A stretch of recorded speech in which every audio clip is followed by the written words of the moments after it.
सभी विद्यार्थियों का मैं पुनः अपनी हिंदी की कक्षा में स्वागत करता हूं। आशा है कि आप सभी स्वस्थ होंगे एवं सभी परिवारजन कुशल मंगल होंगे। तो विद्यार्थियों, हम सभी अपने शीर्षक पर आते हैं। कल हमने संधि नामक पाठ की शुरुआत की थी और हम स्वर संधि के भेद भी पढ़ रहे थे, पर उससे पहले मैं आप सभी को कुछ पुनरावलोकन करा देता हूं ताकि संधि पाठ आपके समझ में अच्छी तरह से आ जाए। तो सबसे पहले मैं फिर से आपको इसकी परिभाषा का पुनरावलोकन करा देता हूं कि संधि क्या है। संधि का जो शाब्दिक अर्थ होता है वो होता है मेल, और दो वर्णों के परस्पर मेल से होने वाले परिवर्तन अथवा विकार को संधि कहा जाता है। इसके कई सारे उदाहरण हम लोगों ने कल पढ़े थे।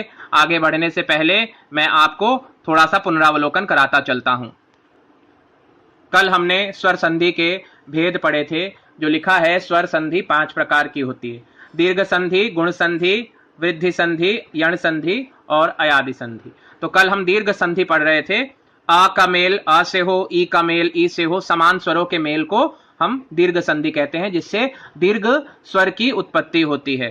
तो आइए आगे इसी श्रृंखला में हम कदम आगे बढ़ाते हैं।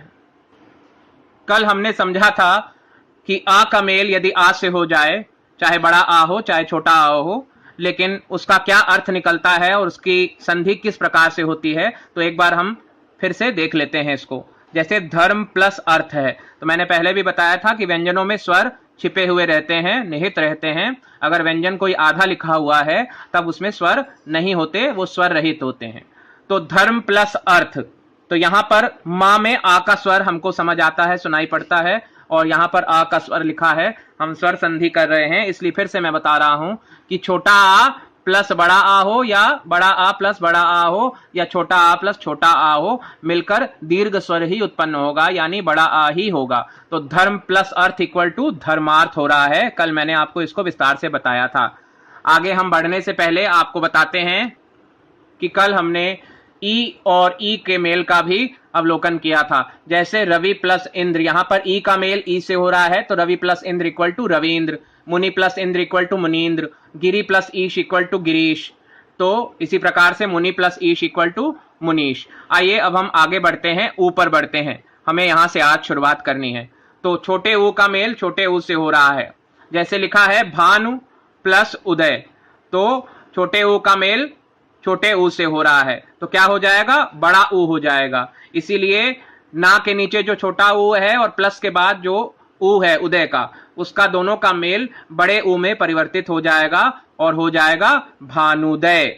उसके बाद क्या लिखा है? विधु प्लस उदय, विधुदय। ये छोटा ऊ जो है यहां पर बड़े ऊ में परिवर्तित हो जाएगा, क्योंकि छोटे ऊ का मेल छोटे ऊ से हुआ है, तो यहां पर धा के नीचे बस बड़ा ऊ लग जाएगा, और ये ऊ का मेल इस ऊ में, बड़े ऊ में परिवर्तित हो जाएगा। उसके बाद हम देखते हैं नेक्स्ट एग्जाम्पल।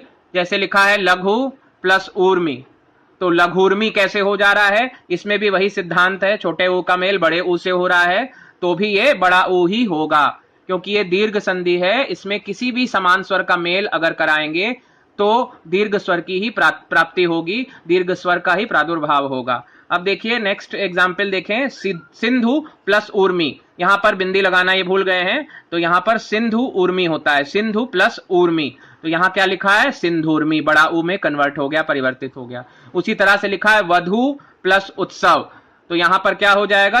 बड़े ऊ का मेल छोटे ऊ से होगा, लेकिन समान स्वरों का मेल है तो भी ये बड़े ऊ में ही परिवर्तित होगा। तो वधु प्लस उत्सव इक्वल टू वधुत्सव। फिर लिखा है वधु प्लस उल्लेख इक्वल टू वधुल्लेख। फिर नेक्स्ट हम देखते हैं, अगला एग्जाम्पल देखते हैं, अगला उदाहरण देखते हैं। भू प्लस ऊर्ध्व इक्वल टू भूर्ध्व। ठीक है, यहां पर बड़े ऊ से मेल हुआ है, और यहां पर बड़ा ऊ की मात्रा जो है नीचे लगा देंगे, और ये धा और वा के ऊपर वैसे का वैसा ही उतार दिया जाएगा। फिर अगला देखते हैं वधु प्लस ऊर्जा, तो क्या लिखा है? वधूर्जा, बड़े ऊ का मेल बड़े ऊ से हुआ, उस प्रकार से वधु प्लस ऊर्जा इक्वल टू वधूर्जा बन गया। तो बच्चों, अभी तक हम लोग स्वर संधि का पहला उपभेद पढ़ रहे थे, जिसका नाम है स्वर संधि। तो समान स्वरों के मेल को, जिससे कि दीर्घ स्वर की प्राप्ति होती है, उसे हम दीर्घ संधि कहते हैं। अब हम बढ़ते हैं कुछ आगे की ओर और पढ़ते हैं गुण संधि। अब ये गुण संधि क्या होती है इसके बारे में मैं आपको विस्तार पूर्वक बताता हूं। तो इस गुण संधि में असमान स्वरों का मेल है। दीर्घ संधि में समान स्वरों का मेल था और दीर्घ स्वर की प्राप्ति हो रही थी, परंतु गुण संधि में दो असमान स्वरों का मेल होकर एक नए स्वर की प्राप्ति होती है। जैसे देखिए इसमें लिखा है अ प्लस ई इक्वल टू ए। ये फॉर्मूला नोट कर लीजिएगा आप अपनी कॉपी में। अ प्लस ई इक्वल टू ए, अ प्लस उ इक्वल टू उ और अ प्लस री इक्वल टू अर। ये तीन मुख्य इसके फॉर्मूले हैं, इनको आप नोट कर लीजिएगा ताकि आपको गुण संधि में किसी भी प्रकार का कोई व्यवधान ना आए, कोई परेशानी ना हो। इसलिए हम देखते हैं अ प्लस ई इक्वल टू ए। सबसे पहला हम इसको देखते हैं एग्जाम्पल को। तो क्या लिखा है, नर प्लस इंद्र। अब आपको मैंने पहले भी बताया था कि व्यंजन में स्वर निहित होते हैं, छिपे हुए रहते हैं। अगर व्यंजन पूरा पूरा लिखा है तो, आधा लिखा है तो नहीं होते उसमें स्वर। तो र, नर, र में आ का स्वर हम सभी को सुनाई पड़ रहा है, सुनाई दे रहा है। तो नर यानी र में आ का स्वर है। और प्लस क्या लिखा है, इंद्र। तो यहां पर प्लस के बाद कौन सा स्वर है, छोटी ई का स्वर है। तो यहां पर क्या फॉर्मूला लिखा है, आ प्लस ई इक्वल टू ए। तो इसका आ और इसकी ई मिलकर ए बन जाएंगे और क्या लिखा जाएगा, नरेंद्र। यानी अ प्लस ई मिलकर ए की मात्रा बनाएंगे, हो जाएगा नरेंद्र। उसके बाद दूसरा एग्जाम्पल हम देखते हैं, नर प्लस ईश इक्वल टू नरेश। यहां पर आ और यहां पर ई, आ और ई मिलकर फिर से ए हो रहे हैं, तो यहां पर क्या हो जाएगा, नरेश। नर प्लस ईश इक्वल टू नरेश। उसके पश्चात हम देखते हैं नेक्स्ट एग्जाम्पल, महा प्लस इंद्र। यहां पर बड़े आ की मात्रा है और यहां पर छोटी ई है। इसमें भी वैसे ही होगा, आ प्लस ई इक्वल टू ए। तो महा प्लस इंद्र इक्वल टू महेंद्र। ठीक है। अब अगले उदाहरण पे हम आते हैं, अ प्लस उ इक्वल टू ओ पर। तो ज्ञान प्लस उपदेश, ना में भी आ का स्वर निहित है, छिपा हुआ है, और आ प्लस उ, उपदेश का उ। तो ज्ञान का आ और उपदेश का उ मिलाकर आ प्लस उ इक्वल टू क्या हो जाते हैं, ओ। ठीक है। ये तीन फॉर्मूले, आ प्लस ई इक्वल टू ए, आ प्लस उ इक्वल टू ओ और आ प्लस री इक्वल टू अर।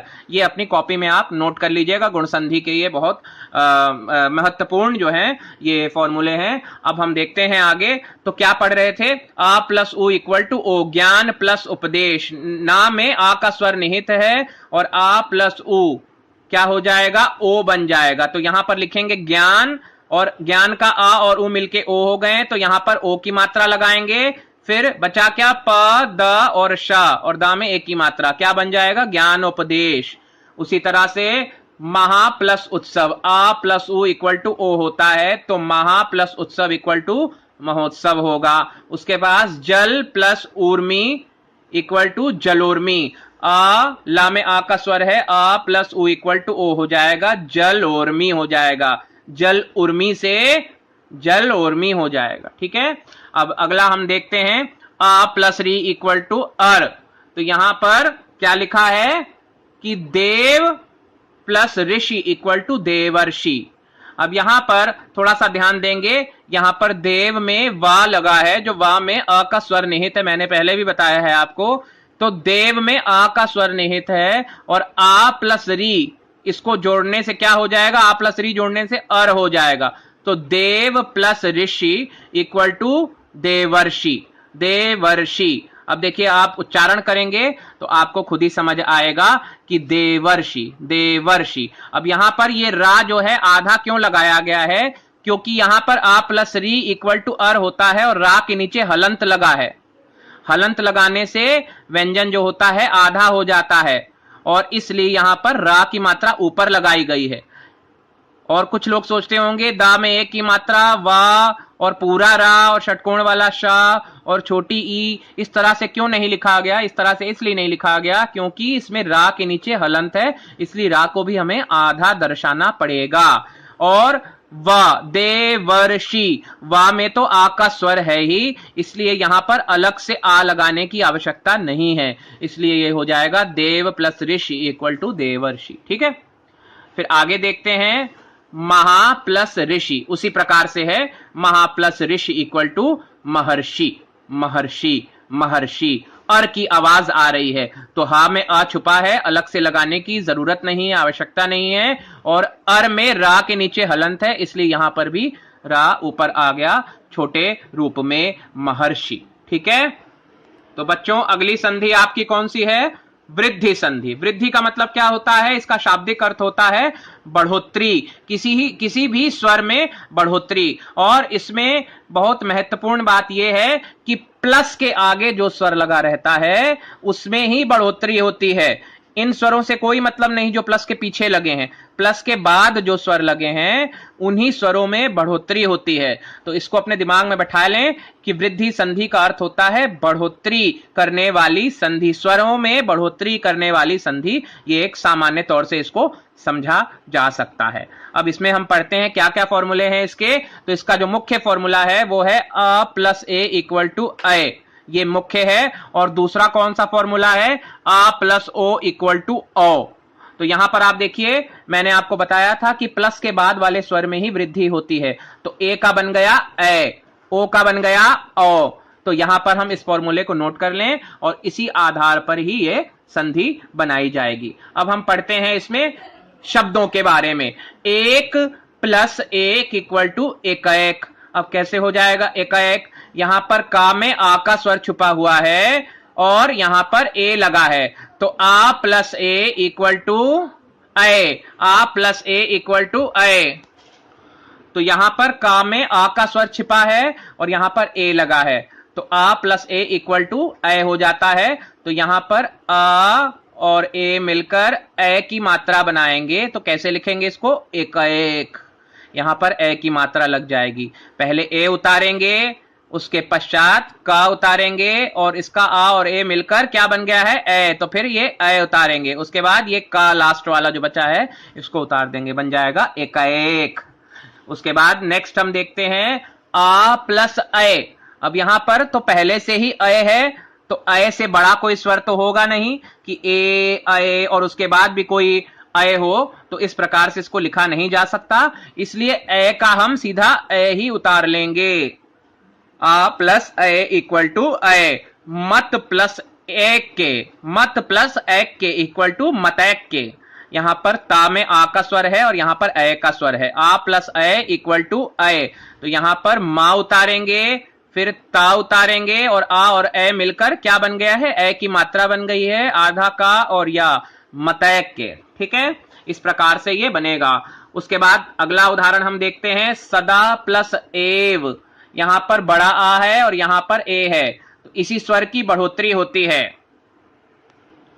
इसलिए क्या लिखा जाएगा? सदा प्लस एव इक्वल टू सदैव। फिर क्या लिखा है? आ प्लस ए इक्वल टू ए होता है महा प्लस ऐश्वर्य। यहां पर बड़ा आ और ए की मात्रा मिलकर क्या बन गए हैं? ए बन गए हैं, तो महा प्लस ऐश्वर्य इक्वल टू महेश्वर्य। क्यों बनेगा फिर से बता देता हूं, मा उतारेंगे, हा उतारेंगे, उसके बाद आ और ए मिलकर तो ए की मात्रा बना लिए हैं, इसलिए ए ऊपर जाएगा, फिर श उतरेगा आधा वाला, वा और या के ऊपर रा उतरेगा। कैसे बन जाएगा? महा प्लस ऐश्वर्य इक्वल टू महेश्वर्य। ठीक है, तो उसके बाद हम नेक्स्ट एग्जाम्पल देखते हैं आ प्लस ओ इक्वल टू ओ। तो वन प्लस औषधि, तो क्या बन रहा है? वनौषधि बन रहा है। कैसे बन रहा है कि ना में आ का स्वर छिपा हुआ है, तो आ और ओ मिलकर क्या बन रहे हैं? ओ। चाहे आ प्लस ओ हो तो भी ओ बनेगा, चाहे आ प्लस ओ हो तो भी ओ बनेगा। ये प्लस के बाद वाले स्वर पर हमें ध्यान देना है। तो वन प्लस औषधि, आ और ओ मिलकर क्या बन गए हैं? ओ बन गए हैं। तो क्या उतारेंगे? वा उतारेंगे, ना उतारेंगे और ना में हम ओ की मात्रा लगा देंगे, क्योंकि आ और ओ मिलकर ओ बन गए हैं, इसलिए यहां पर ना में हम ओ की मात्रा लगा देंगे। और जब हम ओ की मात्रा लगा देंगे तो वन प्लस औषधि इक्वल टू वनौषधि बन जाएगी। फिर महा प्लस औषधि इक्वल टू महौषधि। यहां पर बड़ा आ और ओ का मेल हो गया है, तो क्या बन रहा है? आ और ओ का मेल ओ बन गया, महौषधि।